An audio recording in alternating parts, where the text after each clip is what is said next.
মুসলিম, ইবনে মাজাহ।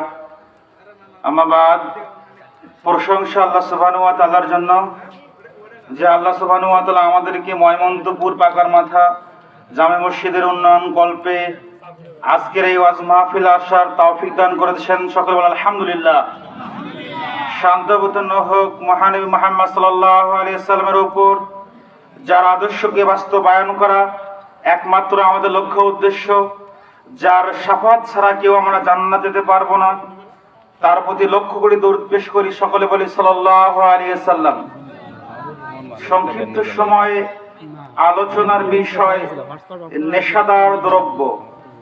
নেশাদার দ্রব্য এর উপরে সংক্ষিপ্ত সময়ে তথ্যবহুল আলোচনা করার চেষ্টা করবে ইনশাআল্লাহ। আলোচনার শুরুতে দুটি কথা। একটি কথা, অনেক ভাই দাঁড়িয়ে আছেন, রাস্তাঘাটে আড্ডা দিচ্ছেন, তাদের প্রতি বিশেষভাবে অনুরোধ করব, এবং যারা দাঁড়িয়ে আছেন দয়া করে সামিয়ানার নিচে এসে বসে সংক্ষিপ্ত সময় কোরআন এবং সুন্নাহ থেকে দলিল ভিত্তিক আপনার উপকারের জন্য কিছু আলোচনা শুনেন, আপনার উপকারে আসবে ইনশাআল্লাহ। দ্বিতীয় কথা, যারা আপনারা বসে আছেন তারা একটু সামনে আসবেন, কেননা ওয়াজ মাহফিলের একটা মূলনীতি আছে। আপনি যখন কোরআনের ওয়াজ মাহফিল শুনতে আসবেন, ফাঁকা জায়গায় থাকবেন, শয়তান আপনাকে ওয়াসওয়াসা দিবে। শয়তান চাইবে না যে আপনি ভালো ভালো দুই চারটি কথা শোনেন। শয়তান চাইবে যে কোনো মূল্যে আপনাকে এখান থেকে বের করে নিয়ে যেতে। এজন্য আপনাদের প্রতি উদাত্ত আহ্বান, যারা একটু পেছনে আসেন, একটু সংক্ষিপ্ত সময় আলোচনা করব, একটু সামনের দিকে আগে আসবেন, নইলে শয়তান আপনাকে ওয়াসওয়াসা দেবে। বলছিলাম নেশাদার দ্রব্য।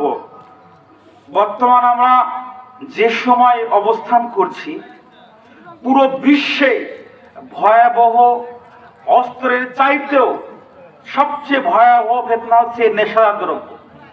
এই নেশার মাধ্যমে যতটুকু ক্ষতি হচ্ছে, পুরো পৃথিবীতে একজন মানুষ যখন নেশা পান করে তখন তার হিতাহিত জ্ঞান থাকে না।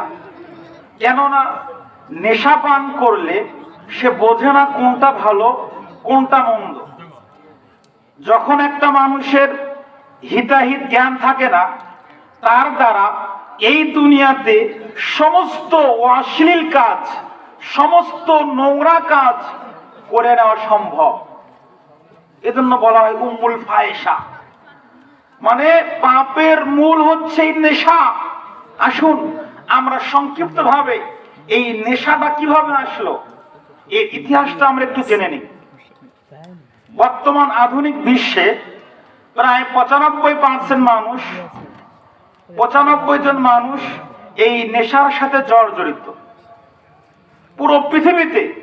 তার মধ্যে 54% রয়েছে মহিলা। তার মানে মহিলা মানুষও এই নেশার মধ্যে আসক্ত হয়েছে। এজন্য আমাদের এই বিষয়গুলো জানা দরকার। যে রিপোর্টটা আমরা দেখেছি, দৈনিক ইনকালাব 15 তারিখ 12 মাস 2000 সালে, আজ থেকে 24 বছর আগের রিপোর্ট। 24 বছর আগের রিপোর্ট অনুযায়ী জানা যায় যে 54% মহিলা নেশার মধ্যে আসক্ত রয়েছে। তাহলে এখন বর্তমানে কত ভয়ানক ভেবে দেখেন। যদি আমরা এর একটু ইতিহাস দেখি যে কিভাবে এই নেশাদার দ্রব্য এর মূল উপকরণ তামাক গাছ। এখানে দেখেছেন কে জানি না, আপনি লালমনিরহাট, রংপুর, পীরগাছ এদিকে যাবেন, দেখবেন রহরহ গাছ রয়েছে। এই তামাক গাছ এমন একটা মাধ্যম যেটা মুসলিমকে, যে কোনো মানুষকে একটা গাছই জাহান্নামে নিয়ে যাবে, বলেন নাউজুবিল্লাহ। এই একটা গাছ থেকে কেউ খাচ্ছে কাঁচায়, কেউ হচ্ছে বিভিন্ন উপকরণের মাধ্যমে। আসুন আমরা জেনে নেই কখন কিভাবে এই তামাক গাছের ধারণা পাওয়া যায়। যদিও আমি একটু ইতিহাসের ছাত্র, এজন্য একটু চেষ্টা করবো আপনাদের সামনে এই ইতিহাসগুলো তুলে ধরা, জানা দরকার আছে। বলছিলাম এই তামাক গাছ সর্বপ্রথম 1492 খ্রিস্টাব্দে ইউরোপের ধারণা পাওয়া যায়, এবং 1600 শতাব্দীতে রেড ইন্ডিয়ানরা, সর্বপ্রথম রেড ইন্ডিয়ানরা এই তামাক গাছের চাষ করে। পর্তুগাল, ফ্রান্স, বিভিন্ন যে দেশগুলো আছে এগুলোতে এই তামাক গাছের চাষ করা হয়। এবং যখন 1700 শতাব্দী আসলো, তখন তারা আমাদের যে ভারত উপমহাদেশ আছে ইরাক, ইরান অর্থাৎ এশিয়া মহাদেশ। এই এশিয়া মহাদেশের মধ্যে 1700 শতাব্দী সালে এরা এই তামাক গাছ নিয়ে আসলো। আপনারা অনেকেই জানেন, যখন আমাদের সমাজে বিভিন্ন বিড়ি সিগারেট যখন আসলো, বিড়ি আসলো, তখন হয়তো প্রথম প্রাথমিক পর্যায়ে ফিরি ফিরি খাওয়া, তাই না? মানে তাদের প্রচারের লক্ষ্য ছিল যে আমাদের এই প্রোডাক্টটা আমরা মুসলিমদের মধ্যে ঢুকাবো কিভাবে? ফ্রি দিয়ে। কেন? মুসলিমরা ফ্রি খায়, খায় না ভাই? একটু হুয়া বললে আমাদের সুবিধা হবে। মুসলিমরা ফ্রি খায়, সেজন্য তারা করলো কি, 1700 শতাব্দীতে আমাদের এই এশিয়া মহাদেশে নিয়ে আসলো এবং ফ্রি দিতে লাগলো। এক পর্যায়ে দেখা যায় যে যখন তারা ফ্রি দেওয়া শুরু করলো, 1892 সালে আমেরিকা তখন শুরু করলো কারখানা, সিগারেটের কারখানা। মানে আগে তো বিড়ি বিভিন্ন দেখবেন পেপারের মধ্যে অনেক পুরাতন মানুষ যারা আছে পেপারে খেত। 1892 সালে আমেরিকা চালু করলো সিগারেট কারখানা, যার মাধ্যমে এর উপকরণটা আস্তে একটু ভিন্ন হতে শুরু করলো এবং দেখা যায় আস্তে আস্তে এই কারখানাটা তারা শুরু করে দিল। এই যে আমেরিকা, যে আমেরিকার সিগারেট কারখানা 1882 সালে তারা খুললো তাদের দেশে, আইন পাস করলো যে খোলার সমস্যা নাই। এই আমেরিকা করলো আবার কি 1920 সাল। 1920 সালে তারা এই আইন চালু করলো সংসদে, যে কোনো মানুষ যে কোনো অবস্থায় নেশাদার দ্রব্য পান করতে পারবে, তাকে সমস্যা হবে না, তাকে কেউ বাধা দিতে পারবে না। মানে 1920 সালে তারা চালু করলো জানুয়ারি মাসে। আবার দেখা গেল এই আমেরিকা 1933 সালে ডিসেম্বর মাস যখন আসলো, এই আমেরিকা তখন দেখলো যে আমার দেশ একটা উন্নত রোল মডেল আমেরিকা। এই আমেরিকাতে এই নেশাদার দ্রব্য আইন পাশ করার পরে খুনাখুনি বেড়ে গেল, খারাপ কাজ বেড়ে গেল, গুম বেড়ে গেল, ধর্ষণ বেড়ে গেল, অন্যায় বেড়ে গেল, জুলুম বেড়ে গেল। তখন এই আমেরিকা করলো কি 65 কোটি পাউন্ড ব্যয় করলো। কয় কোটি? 65 কোটি পয়েন্ট ব্যয় করে তারা করলো কি 9 কোটি বই সহ এই যে নেশাদার দ্রব্য, বিড়ি, সিগারেট, গুল, জর্দা, এগুলো যে খারাপ দিক রয়েছে, এগুলো যে খারাপ উপকরণ, এগুলো তারা বোঝাতে শুরু করলো। তার মানে দেখেন যে আমেরিকার রোল মডেল আপনি মনে করেন, তারাও চালু করলো আবার তারা নিষিদ্ধ করলো, কিন্তু মুসলিমরা এখনো সেটা বুঝতে পারে নাই। এখনো মুসলিম সমাজ এরা বুঝতে পারে নাই। এইভাবে তাদের কারখানা শুরু হয়ে গেল এবং আমার দেশ বাংলাদেশ, বাংলাদেশের পাশে রয়েছে ভারত। ভারত কখনো চায় না মুসলিম দেশের মানুষ, মুসলিম দেশের জনগণরা ঈমান নিয়ে বেঁচে থাক। একজন মুসলিম পরিবার তার ঈমান নিয়ে বেঁচে থাকবে, ঈমান আমল নিয়ে টিকে থাকবে, এটা কখনো আপনার দেশ চায় না। সেজন্য তারা কি করলো, তারা সর্বপ্রথম 1972 সালে আপনার দেশে তারা গাঁজা আসতে শুরু করে দিল। গাঁজা মানে ভারত থেকে আমদানি করলো গাঁজা। 1972 সালে গাঁজা আসলো। 1984 সালে আসলো আমার দেশে আফিম, যেটাকে তরল পদার্থ বলা হয়। 1990 সালে আমার দেশে ভারত থেকে পাচার করা হলো ফেনসিডিল নামক পদার্থ। 1990 সাল। 2000 সাল যখন আসলো, তখন আমার দেশে আমদানি করা হলো ইঞ্জেকশনের মাধ্যমে, যাতে মানুষকে নেশায় আসক্ত করা হয়। এই ইঞ্জেকশন জাতীয় কিছু পদার্থ আবরণ করা হলো। তার পাশে যখন 2005 সাল আসলো, তখন আবিষ্কার করলো ইয়াবা, মানে একটু উন্নত ধরনের। মানে মুসলিমদেরকে ধ্বংস করতে যা যা দরকার তাই এরা করছে। এরা বুঝবে না, কিন্তু মুসলমান এখনো বুঝতে পারে নাই। মুসলমান এখনো ঘুমিয়ে আছে, কিন্তু কখন তোমার ছেলেকে নাস্তিক বানাচ্ছে, কখন তোমার ছেলেকে ঈমান হারা করছে, তুমি এখনো বুঝতে পারো নাই। এজন্য যদি সতর্ক হতে না পারেন তাহলে আপনি টের পাবেন না। বলছিলাম 2008 সাল যখন আসলো, তখন আমার দেশে আঠা জাতীয় কিছু পদার্থ আবিষ্কার করলো। আঠা জাতীয় জুতারে আঠা আছে না, এরকম নেশা দ্রব্য।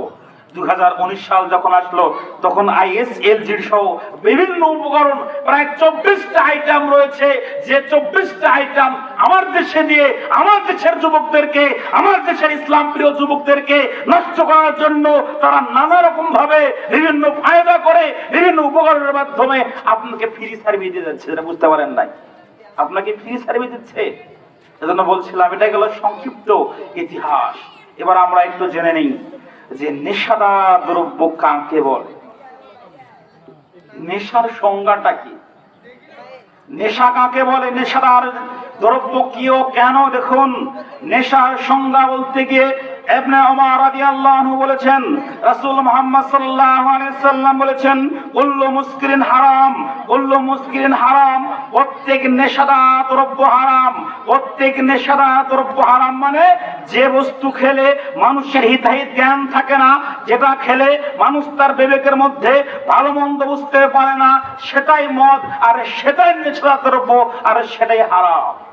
যারা আপনারা দেখতে পারেন মুসলিম হাদিস নাম্বার 3733, তিরমিজি হাদিস নাম্বার 1861 এবং মুসনাদ আহমদ হাদিস নাম্বার 4630 এর মধ্যে রয়েছে। দেখুন, যদি এখানেও বুঝতে না পারেন তাহলে আমি একটু আপনাকে সামনে নিয়ে যাই, তাহলে আপনার জন্য সহজ হবে। জাবের ইবনে আব্দুল্লাহ রাদিয়াল্লাহু আনহু বলেন, রাসূল মুহাম্মদ সাল্লাল্লাহু আলাইহি সাল্লাম বলেছেন, মাসকারা কাসিরুহু ফাকালিলু হারাম। যে জিনিস বেশি খেলে মাথার বিবেক, যে জিনিস বেশি খেলে এবং কম খেলে মাথার বিবেক বুদ্ধি হারিয়ে যায়, যে জিনিস কম খেলে অথবা বেশি খেলে নেশা আসক্ত হয়, নেশার ভাব আসে, ফাকালিলু হারাম, তার সামান্য পরিমাণ খাওয়া হারাম। বলে নাউজুবিল্লাহ।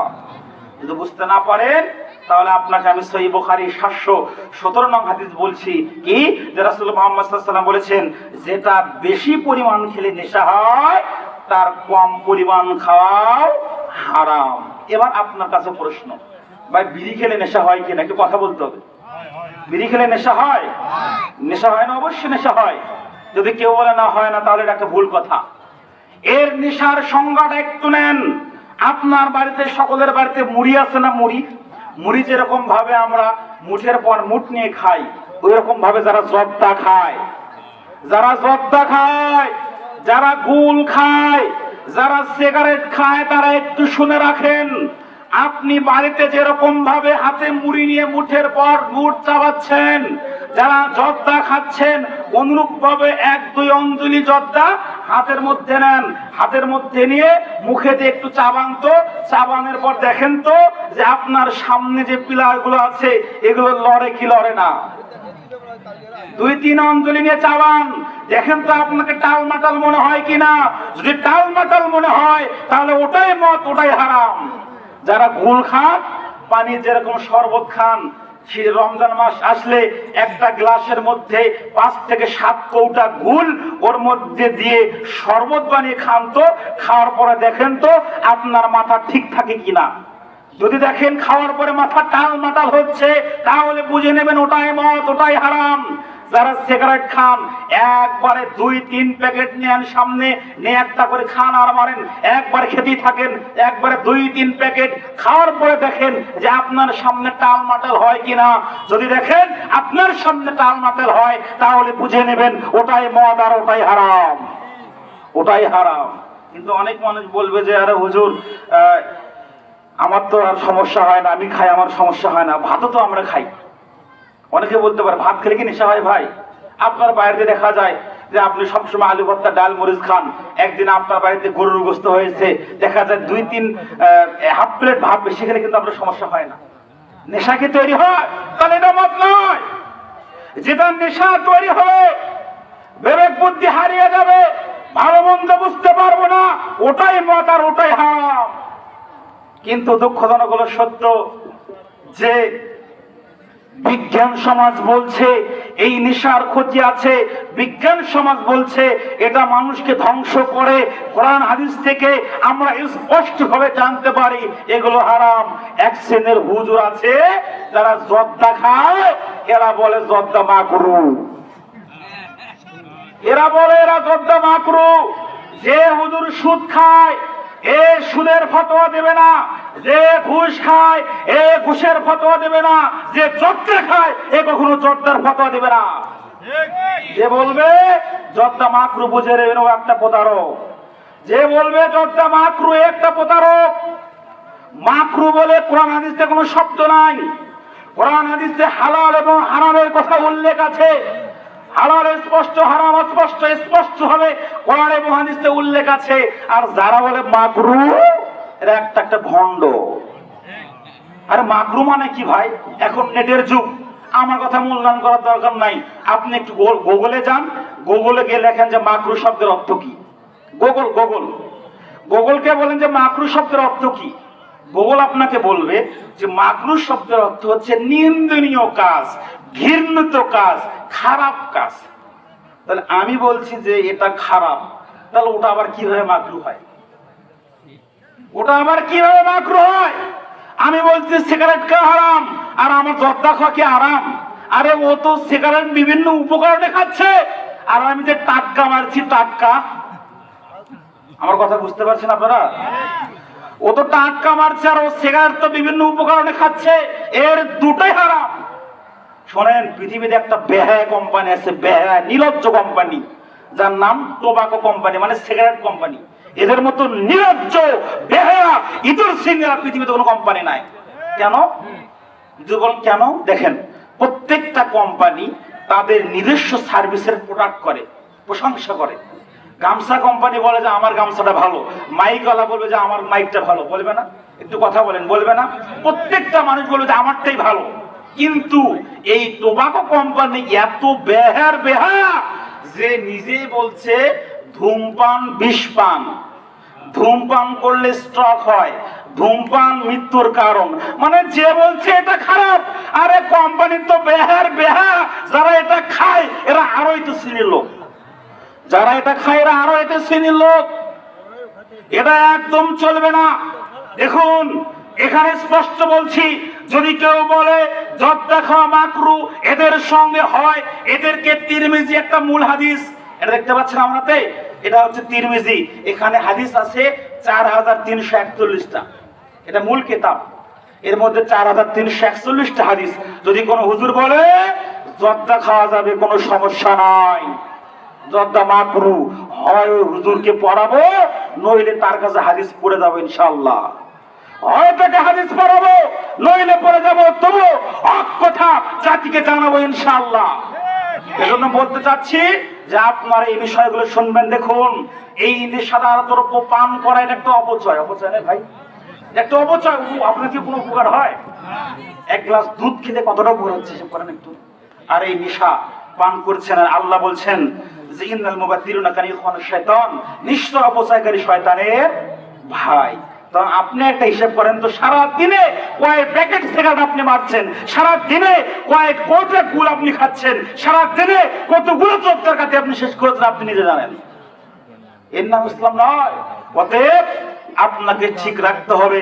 বলছিলাম নেশাদার দ্রব্য কেন হারাম, এর মধ্যে কি কোনো উপকরণ আছে? দেখেন, ইসলাম এমন একটি ধর্ম যা মানুষের ক্ষতি চায় না। ইসলাম এমন একটি ধর্ম যা মানুষের কোনো ক্ষতিকর পদার্থের মধ্যে নাই। এখন অনেকে বলতে পারেন যে হুজুর, কোরআন হাদিসে তো কোথাও জর্দার কথা নিষেধ নাই। যারা খায় তারা বলেন, একটু কথা বলেন ভাই, যারা খায় তারা বলে না যে কোথায় আছে নিষেধের কথা, কোরআনেও না হাদিসেও না, এটা ভুল কথা। যারা বলে যে জর্দা খাওয়া চলবে, কোরআন হাদিসে কোথাও নিষেধ নাই, এটা ভুল কথা। দেখেন, আল্লাহ সুবহানাহু ওয়া তাআলা সূরা নিসার 29 নং আয়াতে আল্লাহ বলছেন, ওয়ালা তাকতুলু আনফুসাকুম ওয়ালা তাকতুলু আনফুসাকুম, তোমরা নিজেরাই নিজেদের ক্ষতি করো না, নিজেরাই নিজেদেরকে হত্যা করো না। আল্লাহ বলছেন সূরা নিসার 29 নং আয়াতে আল্লাহ বলছেন তোমরা নিজেরাই নিজেদেরকে হত্যা করো না। আপনি বলেন তো ভাই, আপনি যে সিগারেট খাচ্ছেন এর দ্বারা নিজের ক্ষতি হচ্ছে কিনা? ক্ষতি হচ্ছে না?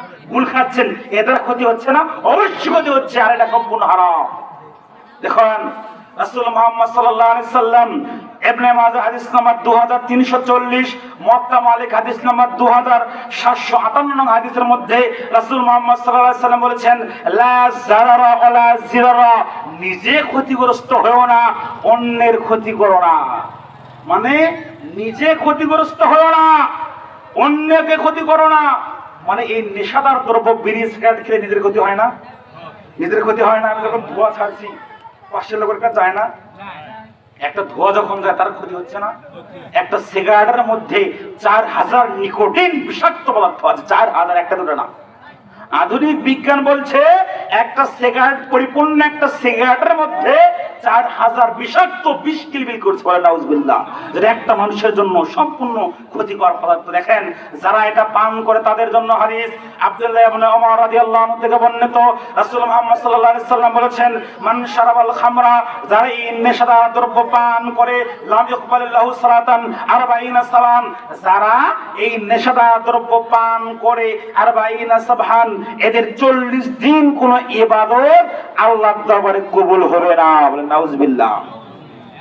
যারা একবার বিড়ির টান মেরেছেন, এক কোটা এক অঞ্জলি গুড় খেয়েছেন, একটু জর্দা খেয়েছেন, তারা শুনুন, রাসূল মুহাম্মদ সাল্লাল্লাহু আলাইহি সাল্লাম বলেছেন, যারা এই নেশাদার দ্রব্য পান করে এদের 40 দিন কোন ইবাদত কবুল হবে না। এমত অবস্থায় যদি এরা আল্লাহর কাছে তওবা করে, আল্লাহ অনেক পাপ করেছি, অনেক ভুল করেছি, আল্লাহ আর খাবো না, আল্লাহ তাকে ক্ষমা করেন, বলেন সুবহানাল্লাহ। একবার, দুইবার, তিনবার আপনি সিগারেট খেয়েছেন, বিড়ি খেয়েছেন, গুড় খেয়েছেন, আল্লাহর দরবারে তওবা করেন, আল্লাহ আপনাকে কবুল করবে ইনশাআল্লাহ, আল্লাহ আপনাকে ক্ষমা করবে ইনশাআল্লাহ। কিন্তু একবার, দুইবার, তিনবার, চতুর্থবার গিয়ে যদি আপনি তওবা না করেন, রাসূল মুহাম্মদ সাল্লাল্লাহু আলাইহি ওয়াসাল্লাম বলেছেন, যদি তওবা না করে এমত অবস্থা যদি তার মৃত্যু হয়, তাহলে তার ঠিকানা জাহান্নাম, বলে নাউজুবিল্লাহ। চতুর্থবার কে যদি তওবা করেন, যদি না করেন, তাহলে এমত অবস্থায় আপনাকে কিয়ামতের ময়দানে রাসূল মুহাম্মদ সাল্লাল্লাহু আলাইহি সাল্লাম বলেছেন, রাদাগাতুল খাবাল, এদেরকে রাদাগাতুল খাবাল খাওয়ানো হবে। সাহাবাদেরকে জিজ্ঞাসা করা হলো, হে রাসূল মুহাম্মদ সাল্লাল্লাহু আলাইহি সাল্লাম, রাদাগাতুল খাবাল কি? রাসূল মুহাম্মদ সাল্লাল্লাহু আলাইহি সাল্লাম বলছেন, রাদাগাতুল খাবাল এটা হচ্ছে এমন একটি খাবার, জাহান্নামী ব্যক্তিদেরকে যখন আগুনের মধ্যে পোড়ানো হবে, পোড়ানো শেষ হওয়ার পরে এর পুষগুলো, এর রক্তগুলো, এগুলো শরবত বানিয়ে খাওয়ানো হবে, বলে নাউজুবিল্লাহ, আস্তাগফিরুল্লাহ। ঠিক, কত নোংরা কথা। জাহান্নামীকে পোড়ানো হবে, পোড়ানোর পরে তার তো বদ রক্তগুলো আছে, এগুলো শরবত বানিয়ে যারা নেশার দ্রব্য পান করে, যারা বিড়ি সিগারেট গুল খায়, এদেরকে খাওয়ানো হবে। যে হাদিসটা আপনারা দেখতে পারেন ইবনে মাজাহ হাদিস নাম্বার 3377, মুসনাদ আহমদ হাদিস নাম্বার 4917, মিশকাত হাদিস নাম্বার 3634 এর মধ্যে রয়েছে। দেখেন এমত অবস্থায় আল্লাহ আপনার জন্য, যারা নেশার দ্রব্য পান করেন, তবুও আপনাকে সালাত করতে হবে, সালাত ছাড়া যাবে না। তারপর আল্লাহ সুবহানাহু ওয়া তাআলা আপনার প্রতি 40 দিন রাগান্বিত থাকবেন, আল্লাহ আপনাকে পবিত্র করবে না। যে হাদিস আমরা দেখতে পারবো মুসনাদ আহমদ হাদিস নাম্বার 27640 এর মধ্যে উল্লেখ রয়েছে। অতএব আপনাকে আমাকে এই নেশা থেকে অবশ্যই দূরে থাকতে হবে, নইলে আপনি আমি কিয়ামতের ময়দানে টিকতে পারবো না। এবার বলছি, যারা নেশাদার দ্রব্য পান করে এদের জন্য জান্নাত হারাম। আবু দারদা রাদিয়াল্লাহু আনহু থেকে বর্ণিত, রাসূল মুহাম্মদ সাল্লাল্লাহু আলাইহি সাল্লাম বলেছেন, লা ইয়াদখুল জান্নাতা মুদমিনুল খামর, যারা নেশাদার দ্রব্য পান করে, যারা বিড়ি সিগারেট গুল জর্দা সহ যত ধরনের নেশাদার দ্রব্য আছে এরা পান করে, এদের জন্য জান্নাত হারাম, বলে নাউজুবিল্লাহ। যে হাদিসটা আমরা দেখতে পারবো মুসনাদ ইবনে মাজাহ হাদিস নাম্বার 3376 এর মধ্যে উল্লেখ রয়েছে। আম্মার ইবনে ইয়াসির রাদিয়াল্লাহু আনহু থেকে বর্ণিত, রাসূল মুহাম্মদ সাল্লাল্লাহু আলাইহি সাল্লাম বলেছেন, লা ইয়াদখুল জান্নাতা, 3 শ্রেণীর ব্যক্তির প্রতি আল্লাহ সুবহানাহু ওয়া তাআলা জান্নাতকে হারাম করেছেন। এক নম্বর হচ্ছে দায়ুস ব্যক্তির প্রতি জান্নাত হারাম। রাসূল মুহাম্মদ সাল্লাল্লাহু আলাইহি সাল্লামকে বলা হলো, হে আল্লাহ রাসূল মুহাম্মদ সাল্লাল্লাহু আলাইহি সাল্লাম, দায়ুস কাকে বলা হয়, কোন ব্যক্তিকে দায়ুস বলা হয়? রাসূল মুহাম্মদ সাল্লাল্লাহু আলাইহি সাল্লাম বলছেন, ওই ব্যক্তিকে দায়ুস বলা হয় যে ব্যক্তি তার পরিবারকে কন্ট্রোল করতে পারে না, তার পরিবারকে ইসলামের বিধান মানতে পারে না, এই ব্যক্তি হচ্ছে দায়ুস, এই জন্য জান্নাত হারাম, বলে নাউজুবিল্লাহ। 2, যারা নেশাদার দ্রব্য পান করে এদের জন্য জান্নাত হারাম। শুধু তাই নয়, দেখেন কঠিন একটা হাদিস শোনাবো এখন। আবু হুরায়রা রাদিয়াল্লাহু আনহু থেকে বর্ণিত, তিনি বলেন, রাসূল মুহাম্মদ সাল্লাল্লাহু আলাইহি সাল্লাম বলেছেন, মুদমিনুল খামর কাবিদুন ওয়াসানিন, মুদমিনুল খামর কাবিদুন ওয়াসানিন। রাসূল মুহাম্মদ সাল্লাল্লাহু আলাইহি সাল্লাম বলেছেন, যারা নেশাদার দ্রব্য পান করে, যারা নেশাদার দ্রব্য পান করে, এরা হচ্ছে মূর্তি পূজারকের ন্যায়, বলে নাউজুবিল্লাহ।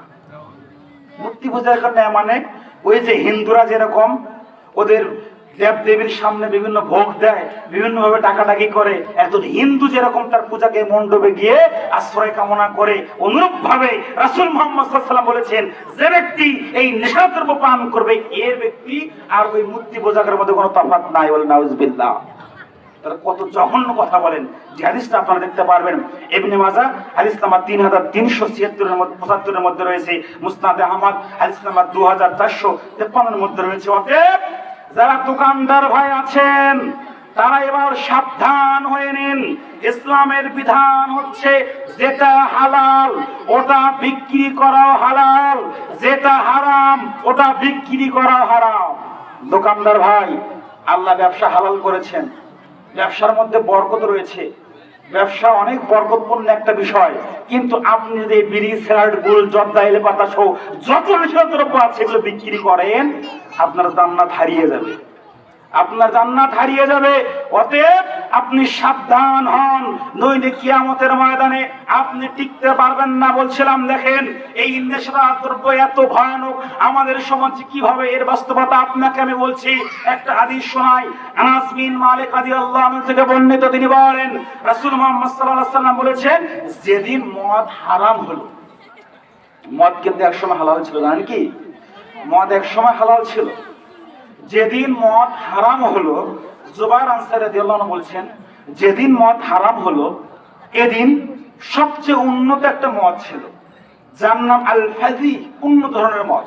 আমরা সাহাবীরা জুবাইর আনসারীর বাড়িতে দাওয়াত খাচ্ছিলাম, এমত অবস্থা আমরা মদটা খেলাম, ওই শরাবটা খেলাম, এমত অবস্থায় আয়াত নাযিল হলো, আলা কাদ হুররিমাত, তোমাদের প্রতি হারাম করা হয়েছে, তোমাদের প্রতি এই নেশাদার দ্রব্য মদ, শরাব হারাম করা হয়েছে। আমরা যারা সাহাবী ছিলাম, শোনা মাত্রই আমরা আমাদের হাতকে গলার মধ্যে ঢুকে দিয়ে আমরা বমি করতে লাগলাম, বলে নাউজুবিল্লাহ। সাহাবীরা কিভাবে হাদিসকে মূল্যায়ন করেছে দেখেন, তারা শোনা মাত্রই বর্জন করেছে। যেই শুনেছে মদ হারাম, আর কেউ ওটা আর শুয়েও দেখে নাই, মদিনার অলিতে গলিতে মদের বন্যা বইতে থাকলো, কিন্তু এই মুসলিম সমাজ, এই নামদারি মুসলিমরা জানছে এটা মদ, জানছে এটা শরাব, জানছে এটা হারাম, তারপরে ওরা খায়। দেখেন এদের প্রতি আল্লাহ রাসূল মুহাম্মদ সাল্লাল্লাহু আলাইহি ওয়াসাল্লাম অভিশাপ দিয়েছেন। একটা হাদিসটা বলি, আনাস ইবনে মালিক রাদিয়াল্লাহু আনহু থেকে বর্ণিত।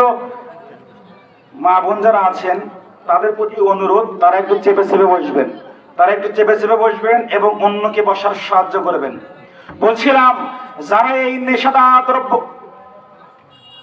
আলহামদুলিল্লাহ আমাদের মধ্যে প্রধান বক্তা উপস্থিত, আলহামদুলিল্লাহ যথাসময় তিনি এখানে আসবেন ইনশাআল্লাহ। বলছিলাম যারা এই নেশাদার দ্রব্য পান করে এদের প্রতি রাসূল মুহাম্মদ সাল্লাল্লাহু আলাইহি সাল্লাম অভিশাপ দিয়েছেন। রাসূল মুহাম্মদ সাল্লাল্লাহু আলাইহি সাল্লাম 10 শ্রেণীর ব্যক্তির প্রতি অভিশাপ দিয়েছেন, 10 শ্রেণীর ব্যক্তির প্রতি লানত করেছেন। এক, যে ব্যক্তি এই নেশাদার দ্রব্য তৈরি করে এর প্রতি রাসূল মুহাম্মদ সাল্লাল্লাহু আলাইহি সাল্লাম অভিশাপ দিয়েছেন। 2, যে ব্যক্তি এই নেশাদার দ্রব্য তৈরি করার নির্দেশ দেয় এর প্রতি রাসূল মুহাম্মদ সাল্লাল্লাহু আলাইহি সাল্লাম অভিশাপ করেছেন। 3, যে ব্যক্তি এই নেশাদার দ্রব্য পান করে এর প্রতি রাসূল মুহাম্মদ সাল্লাল্লাহু আলাইহি সাল্লাম অভিশাপ করেছেন। 4, যে ব্যক্তি এই নেশাদার দ্রব্য বহন করে এর প্রতি রাসূল মুহাম্মদ সাল্লাল্লাহু আলাইহি সাল্লাম অভিশাপ করেছেন। 5, যার জন্য বহন করা হয় তার প্রতি রাসূল মুহাম্মদ সাল্লাল্লাহু আলাইহি সাল্লাম অভিশাপ করেছেন। 6, যে ব্যক্তি পান করে, মানে আপনার দোস্ত বলে আর খা, সমস্যা নেই, খা, একটা ফ্রি দিচ্ছে, আর বাংলায় তো ফ্রি বলে খান। 6, রাসূল মুহাম্মদ সাল্লাল্লাহু আলাইহি সাল্লাম বলেছেন যে ব্যক্তি পান করায়। 7, যে ব্যক্তি এই নেশাদার দ্রব্যগুলো বিক্রি করে এদের প্রতি রাসূল মুহাম্মদ সাল্লাল্লাহু আলাইহি সাল্লাম অভিশাপ করেছেন।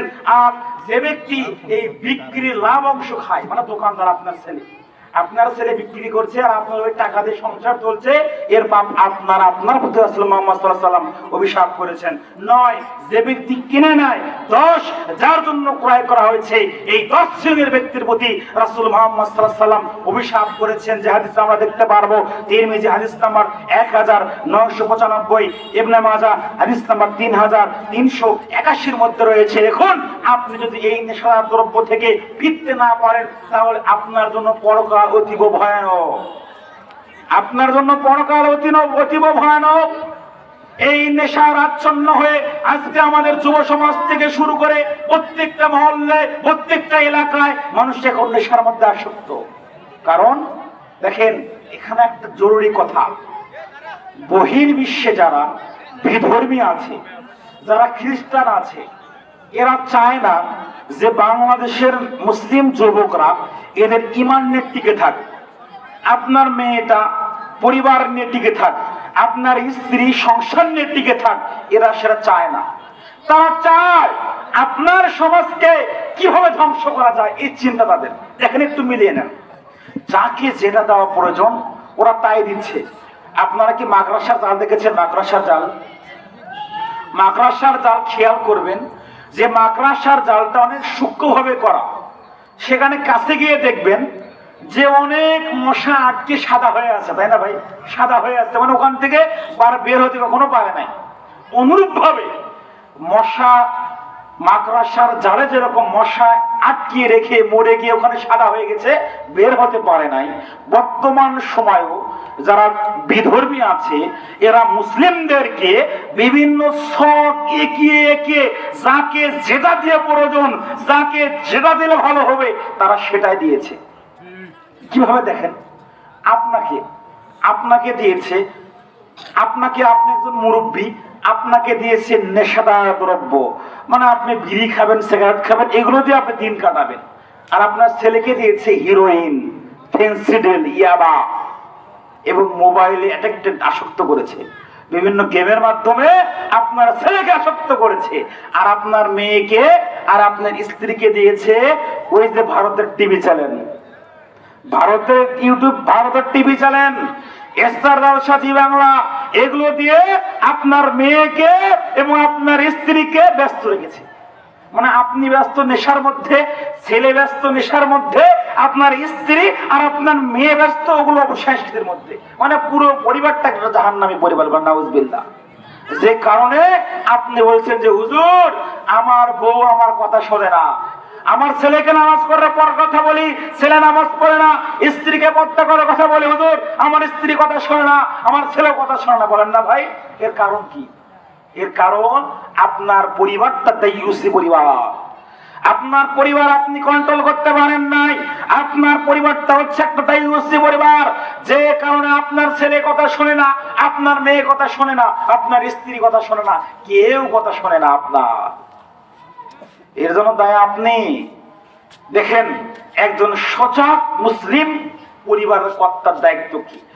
আপনি একজন সজাগ মুসলিম, আপনার উচিত হবে আপনি যেরকম 5 ওয়াক্ত সালাত আদায় করেন, আপনি 5 ওয়াক্ত সালাত আদায় করবেন, আপনার স্ত্রী সালাত আদায় করবে, আপনার মেয়ে সালাত আদায় করবে, আপনার স্ত্রী সালাত আদায় করবে, তারা পর্দা করবে, ইসলামের বিধানগুলো মানবে, আপনার ছেলেও সালাত করবে।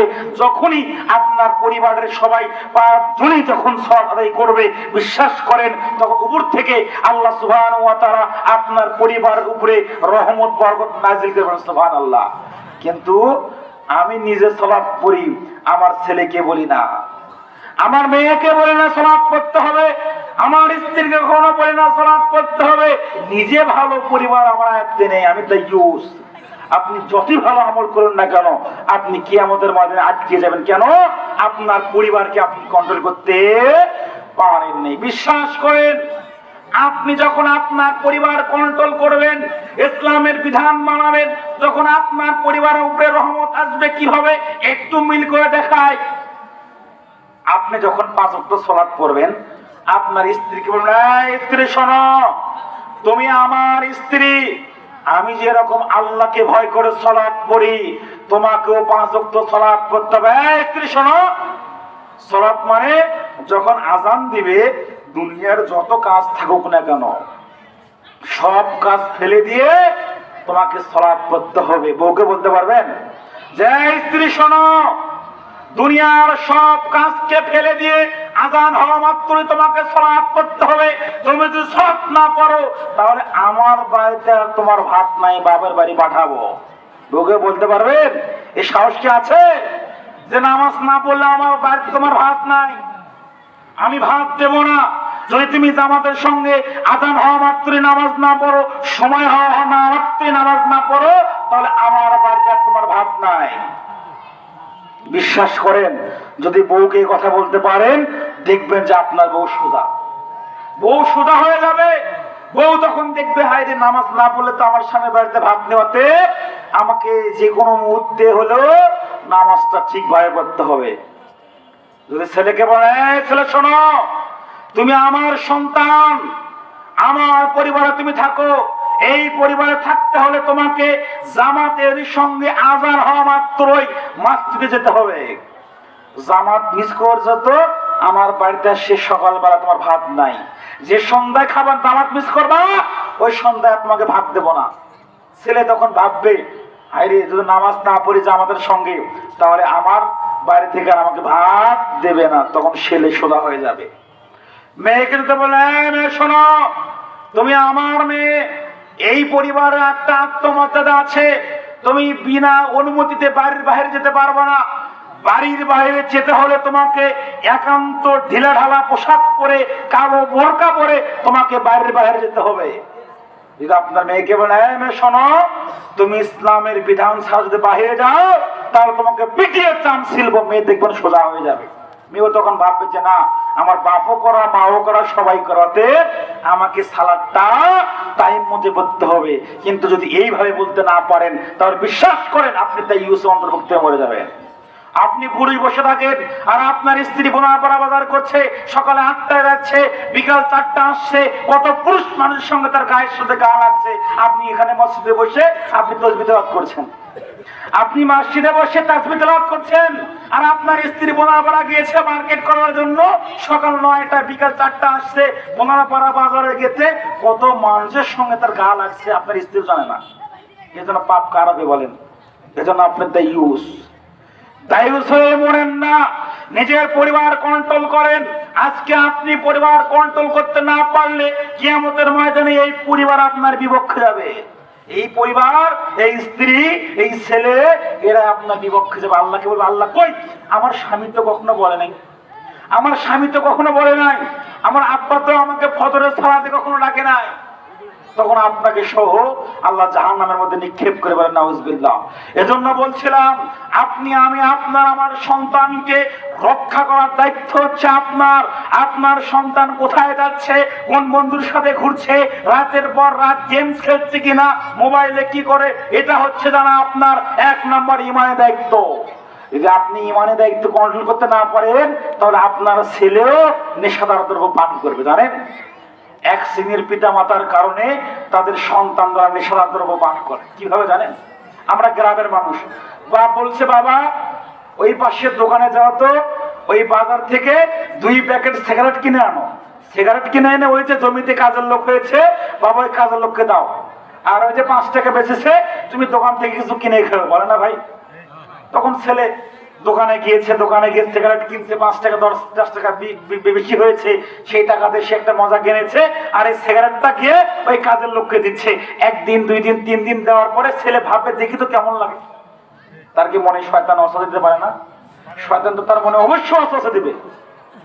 এক শ্রেণীর পিতা মাতার কারণে তার সন্তান নেশাদার দ্রব্য পান করছে, যেটা আপনি আমি বুঝতে পারি নাই। এজন্য আপনাকে সতর্ক থাকতে হবে যে অবহেলাগুলো যাতে না হয়। যদি আপনি অবহেলা করেন তাহলে আপনার সন্তান হারিয়ে যাবে, বুঝতে পারবেন না আপনি। দেখুন, আল্লাহ সুবহানাহু ওয়া তাআলা সূরা মুহাম্মদ 33 নং আয়াতে আল্লাহ বলছেন, ইয়া আইয়ুহাল্লাযীনা আমানু আতিউল্লাহ, হে ঈমানদারগণ, আতিউল্লাহ, আল্লাহকে মান্য করো, ওয়া আতিউর রাসূল, রাসূল মুহাম্মদ সাল্লাল্লাহু আলাইহি ওয়াসাল্লামের আনুগত্য করো, ওয়ালা তুবতিলু আমালাকুম, তোমরা তোমাদের আমলকে নষ্ট করো না, তোমরা তোমাদের আমলকে বাতিল করো না। উক্ত আয়াতের মধ্যে আল্লাহ সুবহানাহু ওয়া তাআলা 3টা কথা বলেছেন। এক, আল্লাহ বলেছেন, ইয়া আইয়ুহাল্লাযীনা আমানু আতিউল্লাহ, হে ঈমানদারগণ, আতিউল্লাহ, আল্লাহকে মান্য করো।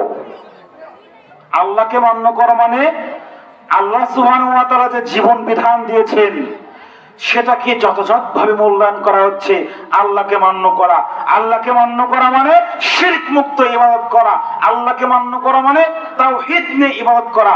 আল্লাহকে মান্য করা মানে তাগুতকে বর্জন করা। এটা হচ্ছে আল্লাহকে মান্য করা। 2, রাসূল মুহাম্মদ সাল্লাল্লাহু আলাইহি সাল্লামের আনুগত্য করো।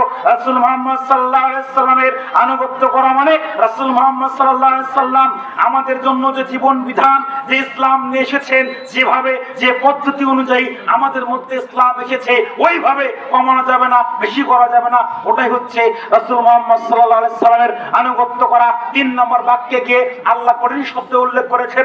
আল্লাহ বলেছেন যে ওয়ালা তুবতিলা আমালাকুম, তোমরা তোমাদের আমল বাতিল করো না।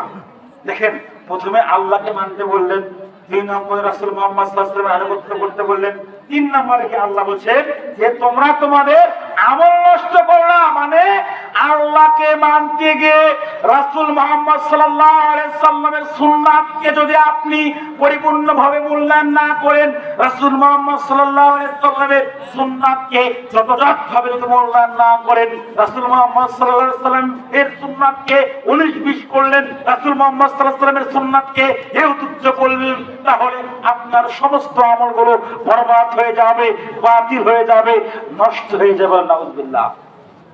রাসূল মুহাম্মদ সাল্লাল্লাহু আলাইহি ওয়াসাল্লামের সুন্নাহর মধ্যে কল্যাণ রয়েছে। দেখুন, সময়ের সংক্ষেপ একটা গুরুত্বপূর্ণ সুন্নাহর হাদিস বলে শেষ করব ইনশাআল্লাহ। রাসূল মুহাম্মদ সাল্লাল্লাহু আলাইহি ওয়াসাল্লামের সুন্নাহকে মুসলিম জাতি এখন পর্যন্ত বুঝতে পারেনি। তাই একটি বৈজ্ঞানিক আলোচনা করব ইনশাআল্লাহ। আমাদের পেটের মধ্যে অনেকের গ্যাস হয় না ভাই, পেটের মধ্যে অনেক সমস্যা হয় না, অনেক খাবার দেখবে অনেক সমস্যা, গ্যাস ছাড়া মানুষের নাই। এই যে পেটের মধ্যে গ্যাস হয়, বিজ্ঞান সমাজ একটা হাদিস দেখলাম, সহিহ বুখারীর হাদিস, রাসূল মুহাম্মদ সাল্লাল্লাহু আলাইহি ওয়াসাল্লাম যখন খাদ্য গ্রহণ করতেন, খাদ্য গ্রহণ করার সময় মাঝে মধ্যে আঙ্গুল চাটতেন। মাঝে মাঝে কি করতেন? আঙ্গুল চাটতেন। বিজ্ঞান সমাজ এখন দেখলো এটা আবার কেমন কথা, খাবার তো খাবই, আবার মাঝে মধ্যে আঙ্গুল চাটতে হবে, এর আবার কেমন নিয়ম? তারা দীর্ঘদিন যাবত একটা গবেষণা করলো যে বিজ্ঞান সমাজ দেখলো যে আমাদের এই আঙ্গুলের মধ্যে কি আছে। আপনি আমি যে কোনো কথা বললে মেনে নেই, তারা কিন্তু মানবে না। যতক্ষণ পর্যন্ত না তথ্য উপাত্ত তাদের কাছে প্রমাণ আছে, ততক্ষণ বিজ্ঞান মানে না। তারা দেখলো যে কি আছে আঙ্গুলের মধ্যে, যে এটা আবার চাটতে হবে, কেমন নিয়ম? দেখলো যে আমাদের এই যে লোমগুলো আছে, ছোট ছোট একগুলো লোম, ক্ষুদ্র ক্ষুদ্র লোম। বিজ্ঞান বলছে যখন আমরা খাদ্য গ্রহণ করি, খাদ্য গ্রহণ করার সময় বিসমিল্লাহ বলে যখন খাবারটা ধরি, অটোমেটিক ভাবে আমাদের এই লোমের গোড়া দিয়ে একটা টক পদার্থ বের হয়, একটা টক জাতীয় পদার্থ বের হয়। যখন আপনি নখটা চাটবেন, তখন ওই টক পদার্থটা আপনার পেটের মধ্যে যায়, আর ওই টক পদার্থটা আপনার পেটের মধ্যে গিয়ে হজম শক্তি বৃদ্ধি করে। সুবহানাল্লাহ। ওই টক পদার্থটাকে হজম শক্তি বৃদ্ধি করে। এর প্রমাণ কিভাবে? আমাদের বাড়িতে অনেকেরই দেখবেন যে গরমের সময় আর বাইরে যদি আলু ছাড়া বা আলু ভর্তা করে, দেখবেন যে হাত দিয়ে যদি আলু ভর্তাটা বলান, আধা ঘন্টা পরে গিয়ে দেখবেন টক উঠেছে, তাই না? যদি পাতিলে গরুর দুধ থাকে, পাতিলের মধ্যে হাত দিবেন, আধা ঘন্টা 10 মিনিট পর দেখবেন দুধটা নড়ে গেছে, নষ্ট হয়ে গেছে। আপনাকে লেবু দিয়েছিলেন, লেবু দেননি, ওখান তো কোনো টক জাতীয় কিছু দেননি, কেন না হলো?